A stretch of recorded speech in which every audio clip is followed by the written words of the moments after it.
are liberal or radical on their own. They can all overlap in ways that are really crucial to resistance movements, that they can all be diversions that just dead end.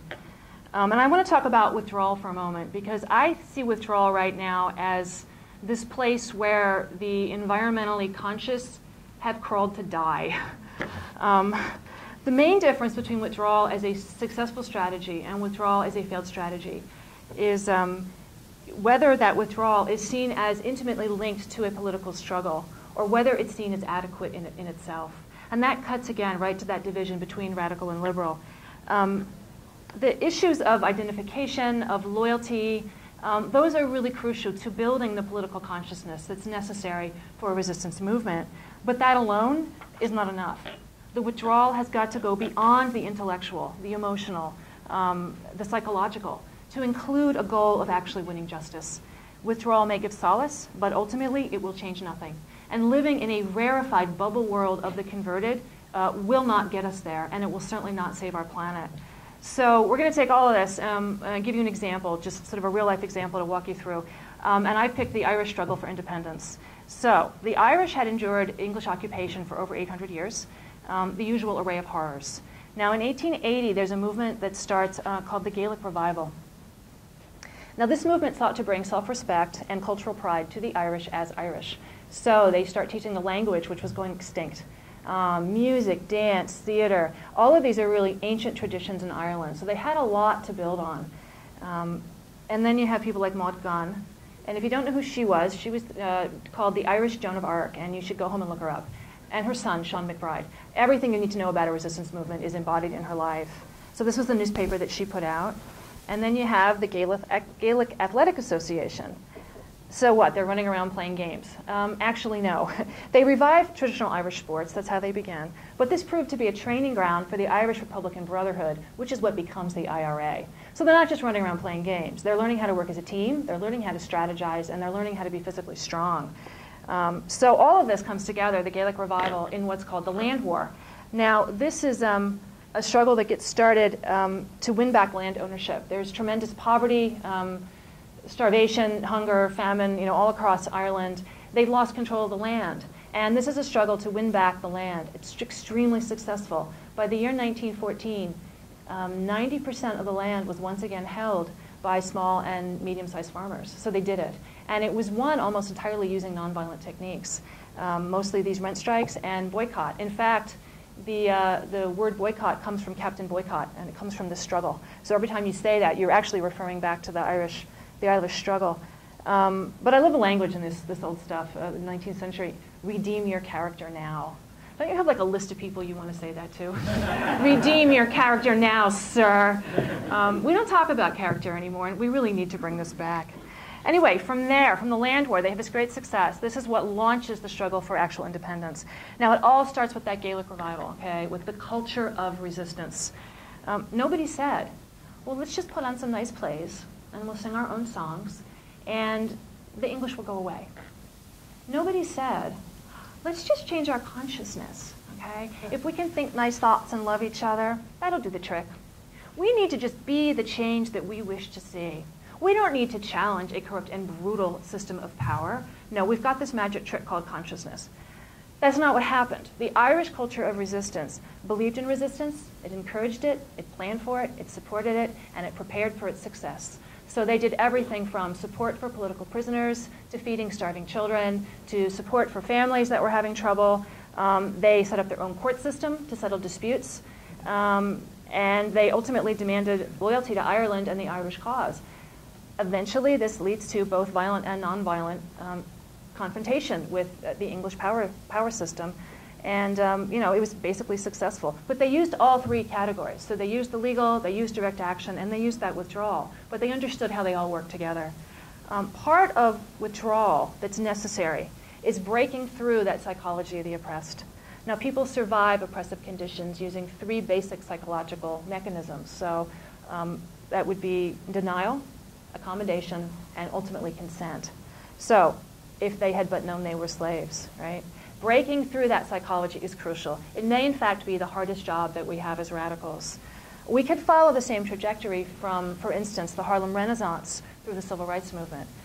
Any number of struggles follows the same pattern. Developing self-respect, basic political consciousness, loyalty to your own, that's crucial, right? But it's not enough. So it's necessary but not sufficient. So why is so much of the left insisting on personal solutions, withdrawal as the main political strategy, with this vague millennialism as a fallback? Well, we need a little more history here. My ex always says that history is same characters, different costumes, and we are about to find out exactly how right she is. So, gosh, there's a lot of history in this one. We don't have time. Trust me on this, though. This goes back a good 3,000 years in the West, really to ancient Greece. But we're going to pick this up with the Romantic movement. Now, this is an artistic movement that gets going in the late 18th century in Western Europe. It's at least in part a reaction against the Age of Enlightenment. So this ascendancy of science and rationality. The cosmos at one point was, the main image of the cosmos was as a living body. And all of a sudden, it's replaced by clockwork. The cosmos is now a machine. It's no longer alive. And the Industrial Revolution kicks into gear. So this is what's happening across Europe. And what it means on the ground is that the rivers, the forests, the wetlands are falling to the Industrial Revolution. People are being pushed off their land into urban squalor. This is the same story everywhere. Okay? It never has a happy ending. So this is a hard time in Europe. The Romantic movement gets going, partly a reaction to this. And there's three themes of the Romantic movement. You have the evocation of the past, you've got the isolation of the individual, and then this reconnection with nature. Germany in particular produces a lot of Romanticism's art and the music and whatnot, reasons we can't get into, but that's sort of the epicenter of all of this. And out of that comes this group of people called the Lebensreform movement. Now, this is a social movement that emphasizes physical fitness and natural health. Any of this sound a wee bit familiar? Right. These are all variations on that theme of reconnecting to nature. Now, everybody from Isadora Duncan to Leon Trotsky to Franz Kafka passes through this world at some point. Gandhi was actually a fan of the Lebensreform. He sets up a nature cure clinic in India. So it goes east, and what comes west, of course, is Buddhism, Hinduism, meditation, yoga. So there's this sort of cross-fertilization amongst these people. The Lebensreform, they set up their own clinics, their own schools, alternative communities. This is the big one. This is Ascona in Switzerland. This is like the big Sur of the age. Now, some of the Lebensreform, they're school teachers in Berlin, high school teachers. And the whole idea is to get at nature, so they start taking their students out on hikes. And the hikes extend into weekends, and eventually this actually coalesces into a lifestyle. These middle-class teenagers drop out of these middle-class lives, and they form their own subculture. And now we come to the Wandervogel. Now, I'm real curious. How many of you have ever heard of the Wandervogel? That's more than I've ever seen. Well, you know the drill. Ignorant of history, condemned to repeat it. 90% of what's wrong on the left really goes back to these people. So they start to coalesce into their own group. This is what they value: the rural, the emotional, spontaneity. They sing folk songs. They dress in this pseudo-peasant garb. They play with fasting, vegetarianism, raw foods, and they embrace all these ecological ideas. Now, this is all before the year 1900, okay? It's also the, it's the infrastructure for the youth hostel movement, because they start taking over abandoned buildings across the German countryside. Anybody can stay there for free. And this literally becomes the youth hostel movement. So they're the anarchist vegan squatters of the age. The connection between the Lebensreform and the Wandervogel youth to the 1960s counterculture in this country are startlingly direct. So for instance, here's the painters. There are two painters that set the artistic style of the age. This is all 1900. This is not 1965. What I have, the red arrow up there, that's a peace sign. So they're already using the peace sign. It's transplanted whole. World War I comes. A lot of them are draft resistors, so they leave Germany. Where do they go? You're not going to do this in Minnesota. They go to California. And this is a book all about this emigration process. Other examples. All of these books get taken up by the hippies in Haight-Ashbury 50 years later. But trust me, this is an unbroken line of cultural continuity. So what we have is an alternative culture. What we need is an oppositional culture, a culture of resistance. I started making this chart to try to figure out, all right, what are the differences? And suddenly I get the light bulb experience. What I was looking at was a culture created by the adolescent brain. In the year 1911 in Germany, there were more 17-year-olds than there ever would be again. Okay? So it comes to the United States. It goes dormant about 50 years. Starts to pick up speed with the beatniks. What happens in 1960? It's another bumper crop of teenagers. And of course this is what they're attracted to. It's a culture created by people exactly like them. Now, I've been everywhere across this continuum, sometimes all at once. But the difference between an alternative culture and an oppositional culture, this is actually a split to the root that has been between the Romantics and the Resistance. Really, it's been there for centuries, this split. Now, they both start with some rejection of the established social order. But they identify their enemy differently, and from there they head in opposite directions. The first difference is really obvious. Are you apathetic to political engagement? Or do you consciously embrace resistance? That would be pretty key.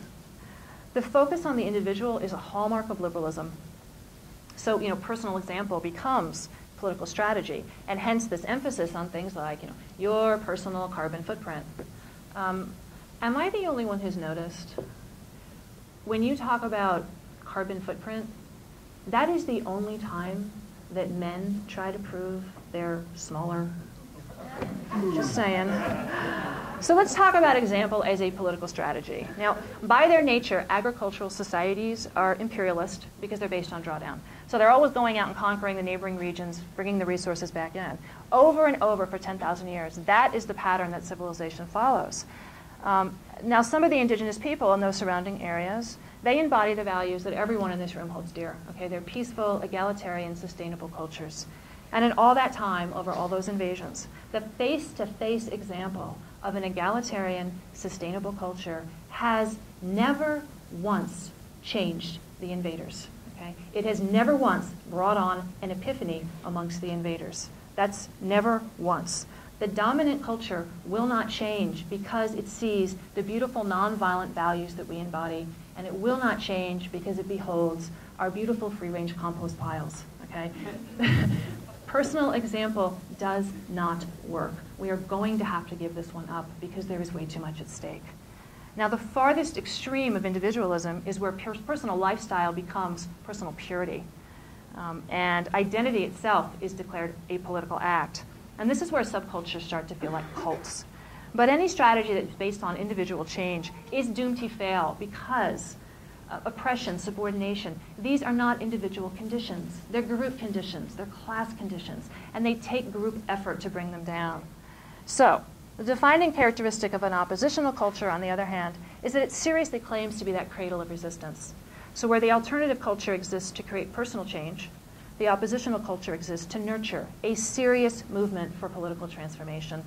It understands that concrete systems of power have to be dismantled and that such a project will require tremendous commitment, risk, and even loss of life.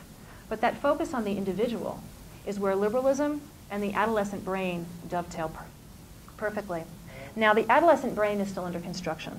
Basically, the areas of the brain that are responsible for things like impulse control, for long-range planning, for considering consequences, those aren't working when you're a teenager.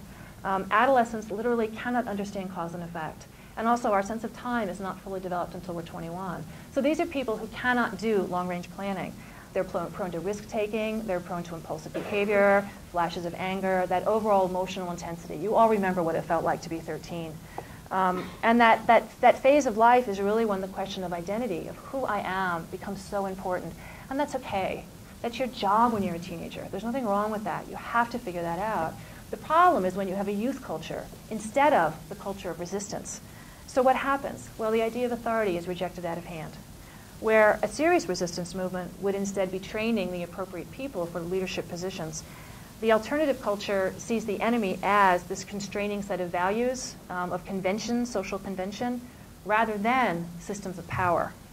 The main program of attacking boundaries has had serious consequences on the left and across pop culture as a whole. These were not just any teenagers. They were privileged and they were male.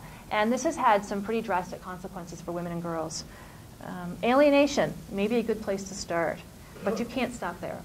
Alienated individuals, by definition, cannot do loyalty or solidarity. Okay, they're alienated. And you are going to have solidarity to build a serious movement, which means you have to play well with others. Okay, it's a group project.